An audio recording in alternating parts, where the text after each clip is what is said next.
Hey everyone, Sleepy Reader here on a bright, sunny summer day. I have a cold, so I'm not really doing much.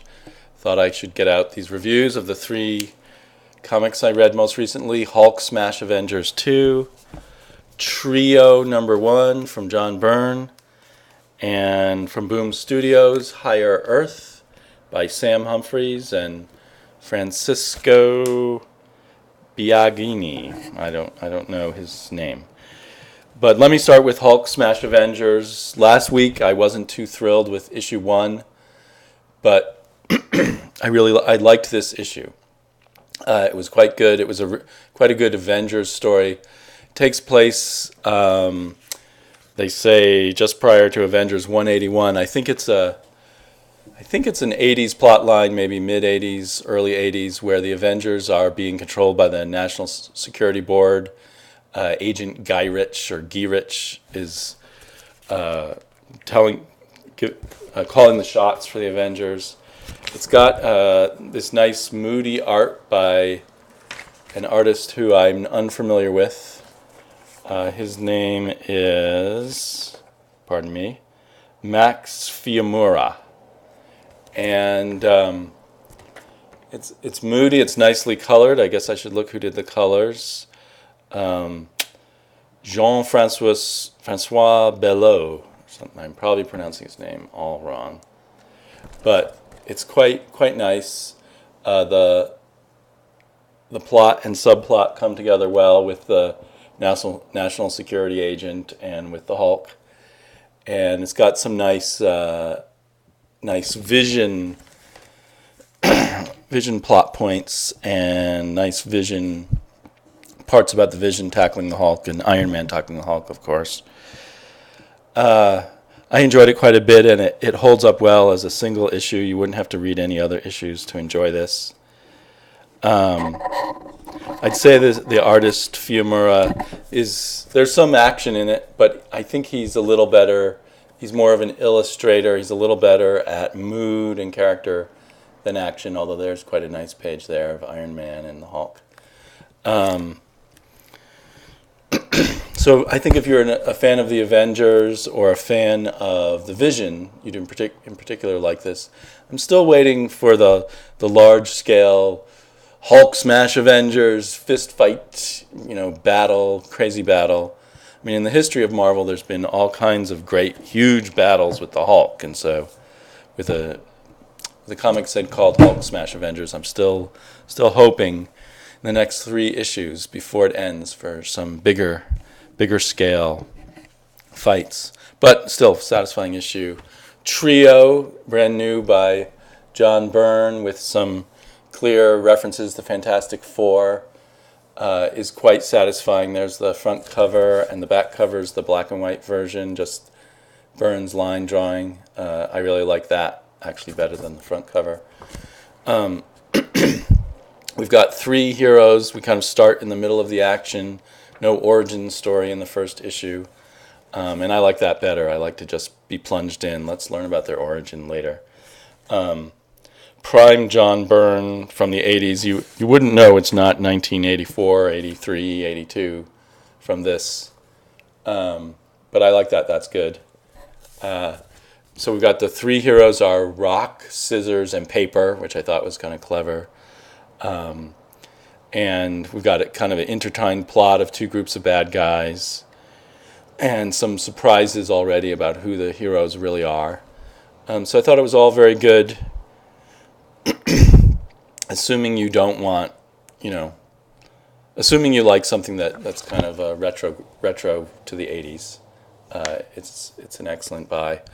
My only complaint was the coloring. You can see that this rock guy has just this kind of photoshopped in rock texture on him, and it made him sort of hard to look at, I thought. And the other 2 main heroes, Scissors, getting reversed there.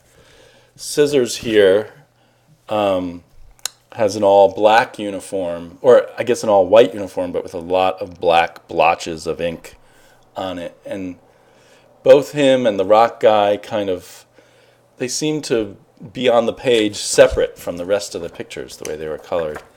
and paper didn't bother me as much, but she's all white, or her costume is just flat white. Although I thought that was kind of interesting.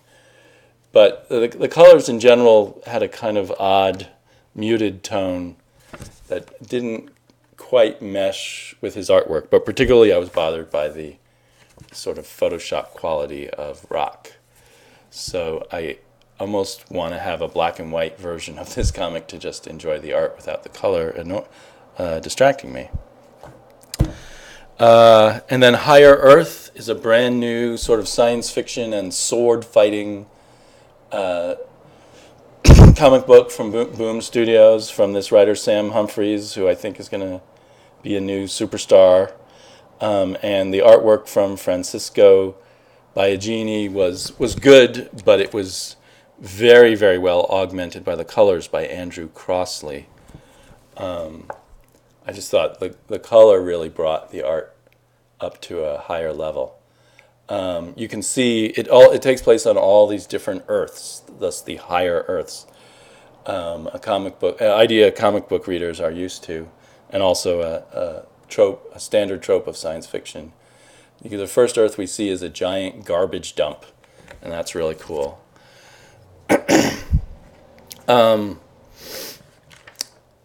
In a kind of an interesting twist, I first bought this digitally because I thought that it was just especially on sale for digital, so I just snapped it up right away. It was $1, but then it turned out the first issue is $1 in the comic book stores also. So then I said, well, for $1 I'll get the hard copy. I do have to say, digitally, I was even more impressed with it just because I viewed a single page layout at a time, and the layouts were very good. But when I viewed the layouts as 2 pages at a time, they were a bit more confusing. There's no white space, and so each page bleeds into the next, and it made it a little less visually appealing. But it's a beautiful book. We don't learn a whole lot. There's a lot of action. We don't even know the names of our two main characters, a man from some other universe who's come to collect this woman from the garbage planet. For some reason, he feels the need to rescue her from this planet, and they move on to the next planet, which is called Sunshine Earth 4, and we don't know anything about that. So we know little of the background, except there's multiple Earths and a lot of sword fighting. But it just looks cool, and we'll have to see. We'll have to see if the story progresses from there.